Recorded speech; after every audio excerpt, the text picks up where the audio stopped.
hoggansa boruu ta'uudhaaf sirriitti of qopheessuun barbaachisaadha. Hanga ammaatti developmentiin siyaasa Oromoo keessa jiru baay'ee guddaa.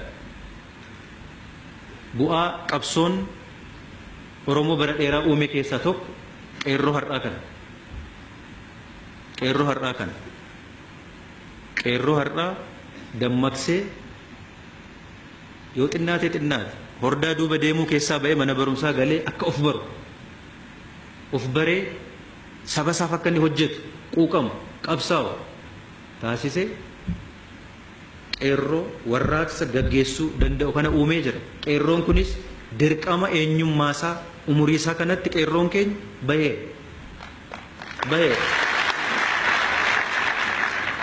hojii guddaa hojjeteera. Kun haqa bakkee jiru. Hojii qeerroon keenya hojjete haqa bakkee jiru. Haqa bakkee jiru duwwaa otoo hin ta'in seenaa qabsoo Oromoo keessatti seenaa siidaa hin cabne seedaan buqqaane aabee jira utubee jira. Kun waan dagatamu miti. Dhaloota darbeefis dhaloota dhufuufis qeerroo bor dhufuufis barnoota guddaa dhabu. Kanaaf qabsoo saba isaa keessatti galanni qeerroon keenya qabu guddaadha. Inni guddaadha. Maaliif qeerroon keenya qabsoon dhagaa darbatee miti kan deebi'e. Karaatti ba'ee hiriira nagaa gaggeessee miti kan deebi'e. Itti hidhameera, itti baqateera, itti ajjeefameera. Gatii guddaa itti kaffale. Qeerroo keenya waliinis uummanni keenyas gatii guddaa kaffale. Gatii guddaa kaffalee jira. Gatii kana yoo kaffalu qeerroon keenyas uummanni keenyas as ga'ee dhaabbachuudhaaf miti. Waan yaade qaba. Waan bira gahuu barbaade qaba. Sana bira ga'uudha. Sana bira ga'uudhaaf garuu qabsoo yoo jennu qabsoon moodeela tokko hin jiru. Qabsoon tooftaa tokko hin jiru. Qabsoon tooftaa adda addaa qaba. Akka itti qabsaa'an, yeroon itti qabsaa'an, eenyu waliin akka qabsaa'an, foormaatii tokkoon qabu. Foormaatiin isaa adda adda. Isa ilaalaa galma kaawwanne sana bira ga'uudhaaf hojjechuun barbaachisaadha. Maal jechuu barbaadeen? Warraaqsa gaggeeffame kana keessatti maqaa isaa warraaqsa isaa jennu maal? Warraaqsa gaggeeffame kana keessatti bu'aan guddaan argamee jira. Bu'aan guddaan argamee jira. Garuu iddoo gahuu barbaannu bira immoo hin geenye. Karaa walakkaa jira. Bu'aa guddaa argannu iyyuu malee. Warraaqsa akkasii dura tooftaan qabsoo taasifamuu fi warraaqsa akkasii booda tooftaan qabsoo taasifamu kan akka immoo waliin mari'annee kan itti kaawwachuun garuu barbaachisaadha. Qabsicha kan gufan akka duuban deebin akka waa biraadhaan waliin makanne ilaaluun baay'ee barbaachisaadha. Waliin taanes hunduu hamma humna isaatti gumaachee sadarkaa kanarra erga geenye jijjiirama kanarra erga geenye deemee hunda keenyaaf wanti galaa dhufee jiru wanti galee jiru saba kanaaf qabsaa jiraachuu keenya waa biraa miti. Saba kanaaf erga qabsaa jiraanne namni mana tokko ijaaru citaa waliin saamuu jedhan. Kanaafiyyuu mana tokko ijaarra taanaan tooftaa itti qabsoofnu waliin kaawwanne ammaan booda tooftaan qabsoo ammaan booda nu barbaachisu maali? Amma wanti nuti keessa jirru haalli yeroo ammaa kun maali jennee ilaaluun barbaachisaa natti fakkaata yeroo ammaa kana keessatti.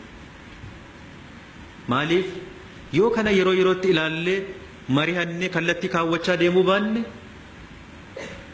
yookiin qabsoon keenya duuba deebi'aa hin gufata waan yaadne bira hin geenye waan ta'eedhaaf haalli amma nuti keessa jirru tooftaa qabsoo keenya ilaaluudhaaf haalli nuti amma keessa jirru maali kan ilaaluun nurra jiraatu. Haalli amma nuti keessa jiru qabatamaan biyya kana keessa jiru amma waan nuti keessa jiru haalli yeroo ammaa kun ce'umsa keessa kan nuti jiru.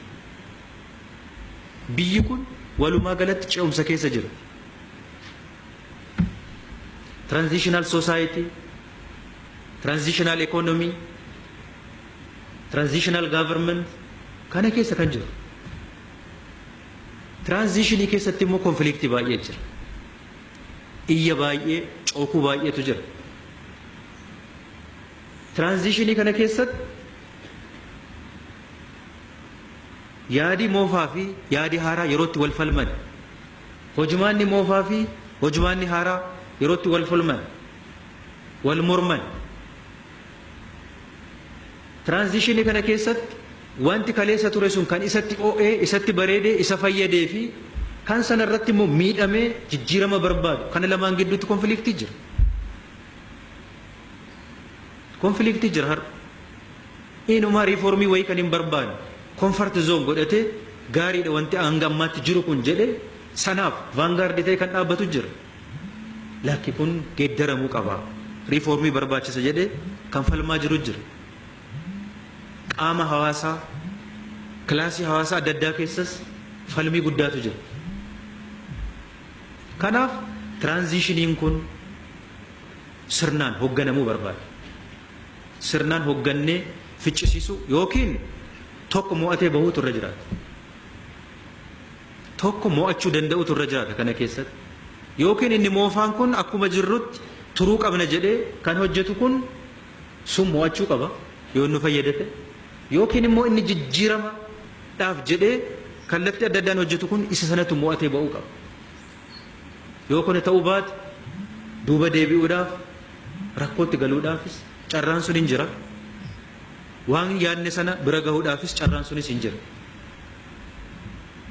Kanaaf ani tiraanziishinii kana traditional political culture keessaa bahuudhaaf bishinaan tiraanziishinii kana hoogganuun nurra jiraata jedheetanii kanan amala. Yoo hoogganuu baanne, yoo kana ilaalle sanaaf hojjechuu baanne, sanaaf immoo qabsoo barbaachisu, tooftaa qabsoo barbaachisu yoo kaawwachuu baanne wanti nuti itti dhamaane sun nu jalaa hafuu dhabuu dandeenya waan ta'eedha.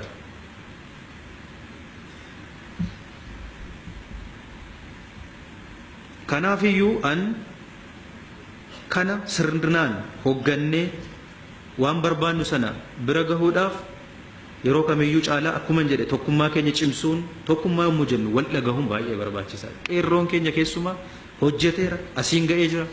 Garuu tasgabbaa'uun immoo barbaachisaadha jedhee yaada'ama. Tasgabbaa'uu danda'uu qabna. Tasgabbaa'uu danda'uu qabna yommuu jennu as geenye jirraati jennee qabsoo qeerroo kana anesteeziyaadhaan raffisuudhaaf miti. Akka inni rafuuf miti. Onneen sun, gurmuun sun, waa hundi sun jiraachuu qaba. Garuu tooftaan amma barbaadu kun immoo maal nu barbaada kan jedhu isa ilaallee hoogganuu danda'uu qabna. Yoo akka amma tooftaa kanaan dura yookiin haala kanaan dura turre kana keessatti yoo turre rakkoo baay'eedhaaf saaxilama. Fakkeenyaaf continuous tension naannoo keenya keessatti haa ta'u biyya kana keessatti hin jira taanaan riiformii gaggeessuu hin dandeessu. Riiformiin sun akka inni dillee godhu, akka inni riiformiin taane yoo ta'es implement akka inni hin taane tursiisuu jechuudha. Riiformiin akka inni hojiirra hin oolle godha. Akka inni hojjetamu yoo hojjetames hojiirra akka inni hin oolle godha. Yoo tasgabbiin hin jiran. Jijjiirama amma ati fiduudhaaf yaaddu sun dillee akka inni godhu yookiin akka inni hin dhufne taasisa. Sana jechuun rakkina keessaa turre sana keessaa akka nuti hin baane nu godhaa jechuudha. Because rakkina keessaa kan nu baasuu danda'u riiformiidha. Waa hunda irratti iyyuu jijjiirama kan nu fiduu danda'u, faayidaan keenya ittiin eegamuu danda'u sanadha. Sun akka inni dhufuuf kan nuti qabsoofnu. Yoo kan kanaan dura qabanne sana keessa turra taane immoo sun akka inni dhufne taasisna. Umuriin rakkoo akka inni dheeratu taasisna waan ta'eef an dubbii kana sirriitti ilaallee hojjechuun baay'ee barbaachisaadha jedheetanii kanan ilaalu ani qeerroo keenya irraati. Wal hubannee, wal gargaarree, waliin mari'annee kana waliin hojjenna. Akkasitti waliin hojjechuutu nurra jiraata jennee waa hundaaf iyyuu immoo sababa mataasaa danda'e kaawwannee yoo hojjechuu baan wanti amma nuti jalqabnee sadarkaan amma nuti irra geenye kun mataansaa duubatti deebi'uudhaaf karaan isaa fagoo miti. Ammallee karaan keenya karaa qaxxaamuraati. Gar tokkotti hin deebisne. Tokko mo'ate keessaa hin baane. mo'atee bahuu danda'u turre jiraata waan qabanne kun mo'atee akka inni bahuufi kan nuti qabsaa'aa turre malee yeroo tokko iyyine irraa deebi'uudhaaf miti yeroo tokko kisaaraa gatiitti kaffallee irraa deebi'uudhaaf miti sun akka inni dhufuuf immoo tasgabbiidhaan wal hubannee hojjechuun yeroo kamiyyuu caalaa amma nu barbaachisa jedheetaniin kanan yaadu waan baay'ee nu jalaa balleessuu danda'a waan ta'eedha waan baay'ee deemee garuu akkuma ni jedhe biyyi kun biyya isin boru itti rakkattan boru duukaa rakkattan isin hoggantan sanaaf hamma dandeenyetti wal gargaarre daandii tolaa fi qajeelaa ta'e har'a waliin kaa'uu danda'uun nuuf barbaachisaa keessumaa Oromiyaan har'a tasgabbii argachuun baay'ee barbaachisaa yoo kana ta'uu baate siyaasa biyya kanaa keessatti kan jiru baay'ee gabaa baay'eetu jira siyaasa biyya kanaa keessa kan bitus kan gurgurus sana keessaa nuti tokko yeroo kanaan duras akkuma irra deddeebi'e jedhe siyaasa akkasii qaamni baay'ee wal dorgomaa walii keessatti qooda fudhachaa hojjetu keessatti ilaalanii karaa bishina qabuun hojjechuun karaa tarsiimaa ta'een hojjechuun hin barbaachisa. Akkuman jedhe siyaasa biyya kanaa keessatti akka dooktaraa karaa dhukkubni jiru karaa tokko garaa baqaqsanii karaa tokko hodhuun gahaa miti siyaasa keessatti. Gaafa karaa tokko baqaqsan siyaasa keessatti karaa 10 hodhuu gaafata waan ta'eef karaa 10 hodhuu gaafata. Wanti gaarii hojjennee waan xiqqaadhaan nu jalaa ballaa'u baduu nu jalaa summaa'uu danda'u hin jiraatu.